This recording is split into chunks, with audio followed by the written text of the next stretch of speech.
यति अपने अंदर उमड़ रहे सवालों को भैरव के सामने रखकर बेतहाशा रोए जा रही थी और भैरव उसे बेहद प्यार से समझाते हुए कह रहा था कि उसे यति से किसी भी तरह की कोई भी शिकायत नहीं। यति के लिए यह बात हैरान कर देने वाली थी क्योंकि उसने भैरव को जान से मारने की कोशिश की थी।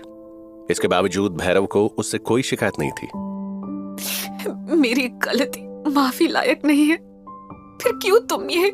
पति पत्नी के बीच हजारों बातें बनती बिगड़ती हैं, तो क्या हो गया कि तुमने गुस्से में कोई कदम उठा लिया?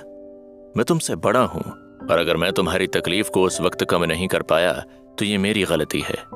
कोई बात नहीं अगर तुमने अपना गुस्सा मुझ पर इस तरह से निकाला। हाँ, तुम्हारा तरीका थोड़ा सा जानलेवा था, लेकिन आखिर में मैंने तुम्हें खोया नहीं। मेरे लिए बस इतना ही बहुत है। तुम्हारा ये जख्म आज तक हरा है, तुमने इस पर कोई मरहम नहीं लगाया और कहते हो कि तुम्हें मुझसे शिकायत नहीं। अरे पागल, ये घाव खास है।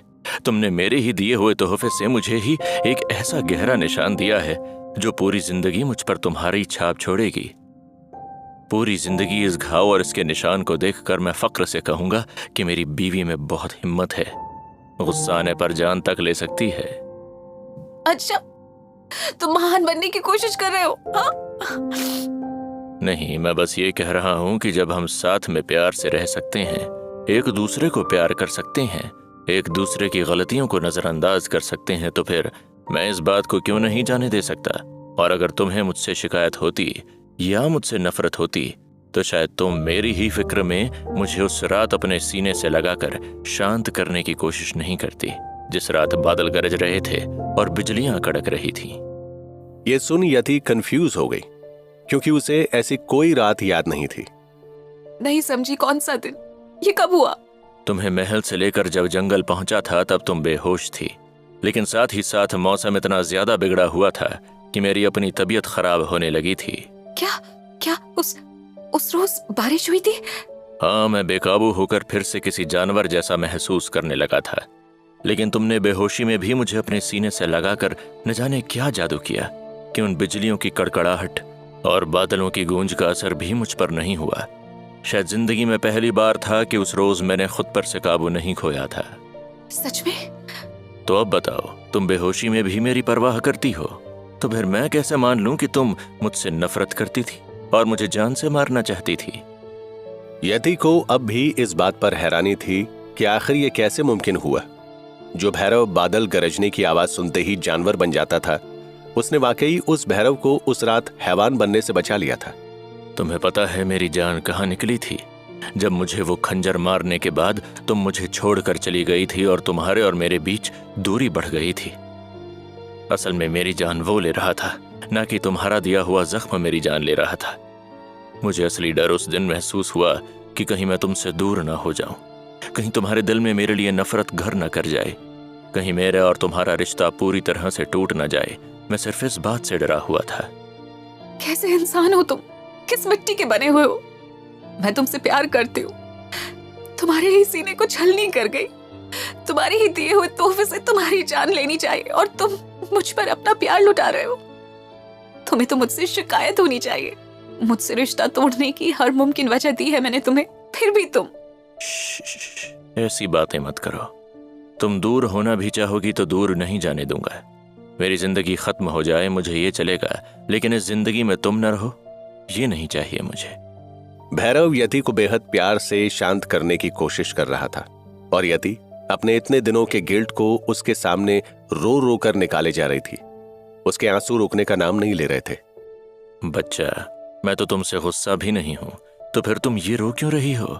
अब तो हमारे बीच में सारी बातें साफ हो गई ना, सब कुछ ठीक हो गया ना? क्या अभी भी कुछ है जो तुम्हारे दिल को परेशान कर रहा है?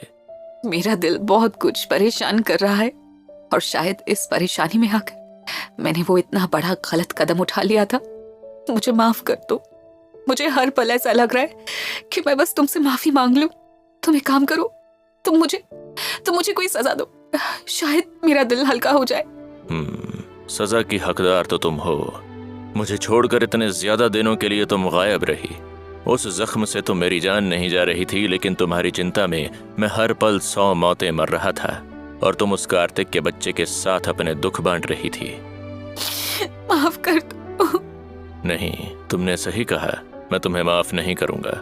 दरअसल मुझे तुम्हें इसके लिए सजा देनी ही चाहिए। तुम्हारी दी हुई हर एक सजा मंजूर है मुझे। तुम्हें सजा तो दे दूं, लेकिन ये जगह वो सजा देने के लिए कुछ सही नहीं है। मतलब? मेरा मतलब है, जरा सोचो, अगर मैं तुम्हें यहाँ सजा दूं और कोई हमें इस तरह देख ले तो क्या होगा? तो मेरी और तुम्हारी कितनी बदनामी होगी। इसलिए मेरी सबसे प्यारी गुड़िया को मैं यहाँ से सजा नहीं दूंगा। तुम्हें सजा देने के लिए मुझे कोई बेहद खूबसूरत फूलों की नर्म जगह चाहिए होगी। मैं यहाँ रोकर तुमसे कितनी सीरियस बात कर रही हूँ और तुम इस तरह की बातें करके मेरा मजाक उड़ा रहे हो। क्या मजाक उड़ाया मैंने? अपनी पत्नी के साथ समय बिताना चाहता हूँ, इसमें बुराई क्या है? तुम्हें क्या पता मेरी पत्नी कितनी ज्यादा शरारती है। वो मेरे दिल को चुरा कर रखने की बजाय उस दिल को बाकायदा खंजर से चीर कर अपने पास रखना चाह रही थी। अब ऐसी पत्नी के साथ प्यार ना करूं तो और क्या करूं, बताओ? बहुत बुरा ख्याल है तुम्हारा। मेरा बुरा ख्याल है? मेरा? तुम्हें शायद याद नहीं है कि कल रात तुम्हारे कितने बुरे ख्याल चल रहे थे और तुम मुझे कितनी गंदी नजरों से देख रही थी। मुझे समझ नहीं आता कि तुम दिन दहाड़े सूखे नशे करती हो या फिर अपनी बेहोशी का फायदा उठाकर मेरी इज्जत पर हाथ डालने के बारे में ही सोचती रहती हो। अब ये क्या नई बकवास है? और अब ये मत कहना कि मुझे ये भी बात याद नहीं है। भैरव ने एक गहरी सांस ली और फिर यति को तब की बात बताने लगा जब वो यति को लेकर महल से जंगल आया था। तुम जंगल में ही बेहोश हो गई थी, ठीक तरह से सांस नहीं ले पा रही थी, याद है कुछ?